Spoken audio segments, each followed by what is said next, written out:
दोस्तों, वेलकम। स्वागत करता हूं आप सभी का एक बार फिर से आरएस जंक्शन पर। मैं हूं घनश्याम शर्मा और दिनांक 28 और 29 सितंबर 2020 के करंट अफेयर्स लेकर के फिर से आज चर्चा करेंगे। तो दोस्तों, पहले प्रश्न के साथ शुरुआत करते हैं। राजस्थान में सितंबर और अक्टूबर 2020 इन 2 महीने में ग्राम पंचायतों के चुनाव आयोजित किए जा रहे हैं। तो आपको बताना है कि कुल कितनी ग्राम पंचायतों में इन चुनावों का आयोजन किया जा रहा है। तो पहले प्रश्न का आंसर है 3481, 3848, 38461 और 4251। इनमें से हमें बताना है कि कितनी ग्राम पंचायतों के लिए चुनावों का आयोजन किया जा रहा है। तो इसका जो सही आंसर होगा वो है 3861, अर्थात 3861 जो पंचायतें हैं उनके लिए चुनाव आयोजित किए जा रहे हैं। तो पहले चरण के चुनाव जो हैं वो हो चुके हैं दोस्तों, तो उस पर हम थोड़ी चर्चा कर लेते हैं। 934 ग्राम पंचायतों के लिए पहले चरण के चुनाव का आयोजन जो है किया गया। 27 तारीख को यह आयोजन हुआ। तो राज्य की 934 ग्राम पंचायतों में सरपंच और पंच पदों के लिए सोमवार को प्रथम चरण के चुनाव में 83.50% मतदाताओं ने अपने मताधिकार का प्रयोग किया। दोस्तों, सबसे ज्यादा मतदान हुआ बाड़मेर जिले की धोरामन्ना पंचायत में, जहां पर लगभग 94.66% मतदाताओं ने मताधिकार का प्रयोग किया। तो पहला चरण 28 सितंबर को शुरू हो गया, जबकि दूसरा चरण 4 अक्टूबर, तीसरा चरण 6 अक्टूबर और चौथा चरण 10 अक्टूबर को आयोजित किया जाएगा। कुल मिलाकर के 4 चरण में ये चुनाव आयोजित होंगे। इससे पहले राज्य में 7463 कुल ग्राम पंचायतों के पंच और सरपंच के चुनाव आयोजित हो चुके हैं जनवरी और मार्च में, और कुल बची हुई थी 3861। इन 3861 में से 13 ग्राम पंचायत जो हैं उनको पूर्ण और आंशिक रूप से नगर पालिका क्षेत्र में सम्मिलित कर दिया। तो अब बच गई 3848। तो शायद हमने आंसर भी गलत दे दिया ऊपर, 3848 होगा, 3861 नहीं होगा। आंसर क्या होगा? 3848। तो याद कर लेना आप, 13 ग्राम पंचायतें जो है वो पूर्ण और आंशिक रूप से नगर पालिका क्षेत्र में आ गई थी। तो अब हमारे पास जो टोटल ग्राम पंचायतों की संख्या है वो 7463 प्लस 3848 कितना होगा? ये जस्ट अ मिनट, ये हो जाएगा आपका 11311। तो अभी जो ग्राम पंचायतों की संख्या भी आप बता सकते हो वो कितनी हो गई? 11311 ग्राम पंचायतें वर्तमान में राजस्थान में अवेलेबल है। चलिए नेक्स्ट प्रश्न दोस्तों, राजस्थान के राज्यपाल जो हैं कलराज मिश्र, उनकी तरफ से राज्य के वित्त पोषित विश्वविद्यालय जो है, मतलब जिनका फंडिंग राज्य के द्वारा किया जाता है, जो राज्य विश्वविद्यालयों के रूप में जाने जाते हैं और जिनके कुलाधिपति राज्यपाल हैं, उनमें से किसी भी एक उत्कृष्ट विश्वविद्यालय को अब जो है एक मेडल दिया जाएगा, जिसकी घोषणा राज्यपाल द्वारा की गई और उसका नाम रहेगा चांसलर मेडल। ठीक है, तो चांसलर मेडल के नाम से ये एक मेडल जो है यहाँ पर दिया जाएगा और इसके लिए जो है कल एक नोटिफिकेशन भी निकाला गया है। तो राजस्थान के राज्यपाल और कुलाधिपति जिनका नाम है श्री कलराज मिश्र, उन्होंने जो है राज्य वित्त पोषित विश्वविद्यालय के लिए चांसलर मेडल की घोषणा की गई है। इससे क्या होगा? राज्य में दोस्तों जो हमारे राज्य के विश्वविद्यालय हैं वो आपस में एक दूसरे से प्रतिस्पर्धा करेंगे, शिक्षा का नया माहौल बनेगा और ज्यादा मात्रा में छात्रों को सुविधा मिलेगी। तो राज्य का जो युवा वर्ग इन कॉलेजेस में पढ़ता है, इन विश्वविद्यालयों में पढ़ता है, उनका न केवल विकास होगा बल्कि उन्हें हर तरह की सुविधा कॉलेजेस में मिल पाएगी, क्योंकि प्रथम स्थान पर आने के लिए कंपटीशन इससे विश्वविद्यालय में बढ़ेगा। तो इसमें गवर्नेंस, फाइनेंशियल जो भी स्थिति है, चांसलर इनिशिएटिव जो किए गए हैं, शिक्षा का स्तर, शोध कार्य का स्तर, विद्यार्थियों के विकास के लिए होने वाली गतिविधियां, इनोवेशन को कितना महत्व उस विश्वविद्यालय में दिया गया है, जैसी चीजों पर जानकारी मांगी गई है। विश्वविद्यालय के कुलपति सेल्फ असेसमेंट करके अंक देंगे और इसे विश्वविद्यालय की वेबसाइट पर भी प्रदर्शित किया जाएगा, ताकि पारदर्शिता बनी रहे और उसके आधार पर जो है छात्रों को भी पता रहे कि जिस विद्यालय में वो पढ़ रहे हैं उस विद्यालय का स्तर कैसा है। दोस्तों, अगला हमारा प्रश्न है, केंद्र सरकार द्वारा फेम 2 योजना जो है उसके अंतर्गत कुछ और इलेक्ट्रिक बसों को मंजूरी दी गई है। इससे पहले भी जनवरी में इसी तरह से मंजूरी दी गई थी बसों को और इलेक्ट्रिक जो चार्जिंग स्टेशन है। तो कुल मिलाकर के 670 नए स्टेशन अब फेम 2 योजना में जो है मंजूरी दी गई है। तो मैं आपसे थोड़ा सा फेम 2 योजना पर बात भी करना चाहूंगा। तो देश में फेम 2 योजना चलाई जा रही है ताकि इलेक्ट्रिकल वाहन जो हैं उनको ज्यादा मात्रा में उपयोग किया जा सके, ताकि जीवाश्म ईंधन पर हमारी जो जो हमारी निर्भरता है उसको हम कम कर सके। तो देश में पर्यावरण प्रदूषण और पेट्रोलियम ईंधन की चुनौतियों से निपटने के लिए केंद्र सरकार ने महाराष्ट्र, गोवा, गुजरात और चंडीगढ़ के लिए 670 इलेक्ट्रिक बसों को मंजूरी दी है। इसके अलावा मध्य प्रदेश, तमिलनाडु, केरल, गुजरात और पोर्ट ब्लेयर में चूंकि इलेक्ट्रिक बसें हैं तो उनके लिए फिर आपको चार्जिंग स्टेशन भी चाहिए। तो जिन रूट्स पर इन बसों को चलाया जाएगा वहां पर 241 चार्जिंग स्टेशन भी स्थापित किए जाएंगे। राजस्थान की बात करें तो वर्तमान में जयपुर दिल्ली जो मार्ग है वहां पर उसके लिए स्वीकृति की गई है जहां इलेक्ट्रिक बसें चलाई जाएगी।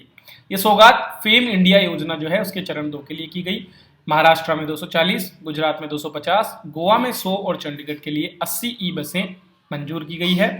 केरल और अन्य राज्यों के लिए भी ई चार्जिंग स्टेशन मंजूर हुए हैं।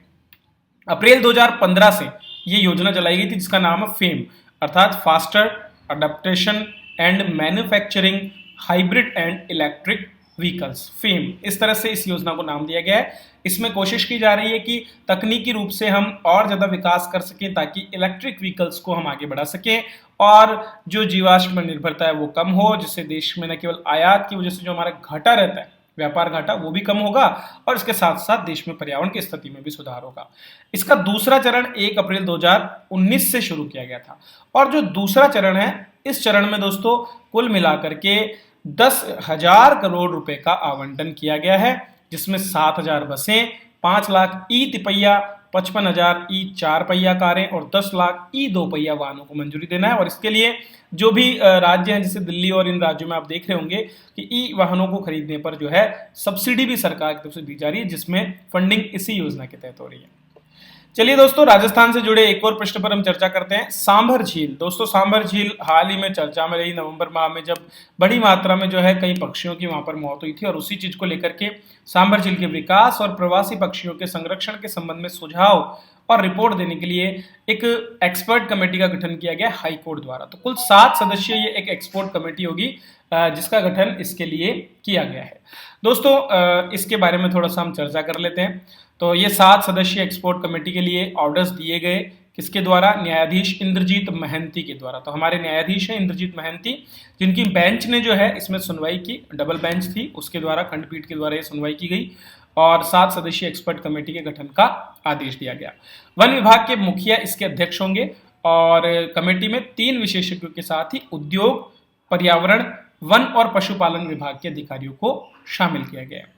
इसके अलावा जो राज्य में स्टेट वेटलैंड अथॉरिटी बनाई गई है, जो वेटलैंड नियम हमारे 2010 के केंद्र सरकार द्वारा जारी किए गए, उसके अधीन स्टेट वेटलैंड अथॉरिटी का गठन का प्रावधान है, जिसमें राज्य वन मंत्री अभी हमारे अध्यक्ष हैं। तो उसको भी, चूंकि स्टेट वेटलैंड अथॉरिटी का काम होता है वेटलैंड की जो सेहत है उस पर ध्यान रखना और उसके लिए विचार विमर्श करना, तो उसको भी इसमें जो है पक्षकार बनाने की बात की गई है। तो राजस्थान हाईकोर्ट ने स्वप्रेरित प्रसंज्ञान लिया था, अपनी तरफ से इनिशिएट किया था। गत वर्ष नवंबर माह में सांभर झील में पक्षियों की मौत हुई थी। एवियन बॉटलिज्म नामक जो है एक बीमारी है, एवियन बॉटलिज्म नामक एक बीमारी है जिसकी वजह से होता है। ये एक न्यूरोमस्कुलर बीमारी है जिसके अंतर्गत जो तंत्रिका तंत्र है वो जो है निष्क्रिय हो जाता है और पक्षी जो है पानी में गिरना शुरू हो जाते हैं। ये क्लॉस्ट्रीडियम नामक एक बैक्टीरिया जो है उसकी वजह से हुआ था। तो सोडियम सल्फेट की मात्रा को रोकने के लिए और इस क्लॉस्ट्रीडियम या फिर इस तरह के और अन्य जो जीवाणु हैं उनको रोकने के लिए जो है ये कमेटी एक पूरा रिपोर्ट तैयार करेगी और जल्दी ही इसे प्रस्तुत किया जाएगा। दोस्तों, महिला सुरक्षा को लेकर के देश भर में प्रयास किए जाते हैं और इसी क्रम में रेलवे द्वारा ऑपरेशन माई सहेली नामक एक पायलट परियोजना शुरू की है। आपको बताना है कि रेलवे का कौन सा एक मंडल है जिसके द्वारा जोन है जिसके द्वारा जो है इस तरह की शुरुआत की गई है। तो दक्षिण पूर्व रेलवे जो है दक्षिण पूर्वी जोनल रेलवे द्वारा इस तरह की शुरुआत की गई है और इसमें ऑपरेशन माई सहेली 4 स्टेशन से अभी जो है 4 ट्रेनों के लिए शुरू किया गया है। तो इसमें क्या किया जाएगा? इसमें जो आरपीएफ रेलवे प्रोटेक्शन फोर्स जो है उसके द्वारा महिला यात्री जो हैं उनकी सुरक्षा को बनाए रखने के लिए और ऐसी किसी भी आपात स्थिति में उनको मदद पहुंचाने के लिए कार्य किया जाएगा। तो महिला आरपीएफ की एक टीम पूरी की पूरी इसमें तैयार की गई है। ये टीम क्या करेगी? ये टीम सबसे पहले तो जब ट्रेन शुरू होगी उससे पहले कोचों में राउंड लगाकर देखेगी कई महिलाओं के लिए कोई उपद्रवी तत्व या कोई और ऐसी कोई खतरनाक कोई भी हालात किसी डिब्बे में तो नहीं है। इसके बाद में जब ट्रेन शुरू हो जाएगी तो उसके बाद में अकेली सफ़र कर रही महिलाएं जो फैमिली के साथ है उनको नहीं, बल्कि जो अकेली सफ़र कर रही हैं उनका मोबाइल नंबर संग्रह कर लिया जाएगा, उन्हें एक ग्रुप में जोड़ दिया जाएगा और अगर कोई भी प्रॉब्लम होती है तो महिलाएं वहां पर अपनी शिकायत टाइम कर सकती है तुरंत। इसके अलावा 182 नंबर पर डायल करके भी वो शिकायत दर्ज करा सकती है।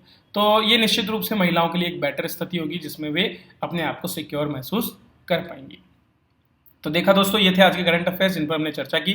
इसी तरह से और भी करंट अफेयर्स मैं हमेशा आपके लिए लाता रहूंगा, बस आप मेरे साथ बने रहिए, अपने दोस्तों को शेयर कीजिए, लाइक कीजिए, सब्सक्राइब कीजिए और ज़्यादा से ज़्यादा हमारी एप्लीकेशन जो है RS जंक्शन नाम से एप्लीकेशन है जो अवेलेबल है आपके गूगल प्ले स्टोर पर। तो आप गूगल प्ले स्टोर पर जा सकते हैं और प्ले स्टोर पर जा करके और इस एप्लीकेशन का लाभ उठा सकते हैं। तो अभी जाएं गूगल प्ले स्टोर पर, सर्च करें RS जंक्शन और वहाँ पर हमारे जो ढेर सारे कोर्सेज हैं जिनसे आप अपनी RS और बाकी ग्रेड 1 की जितनी भी एग्जाम्स हैं उनकी तैयारी कर सकते हैं।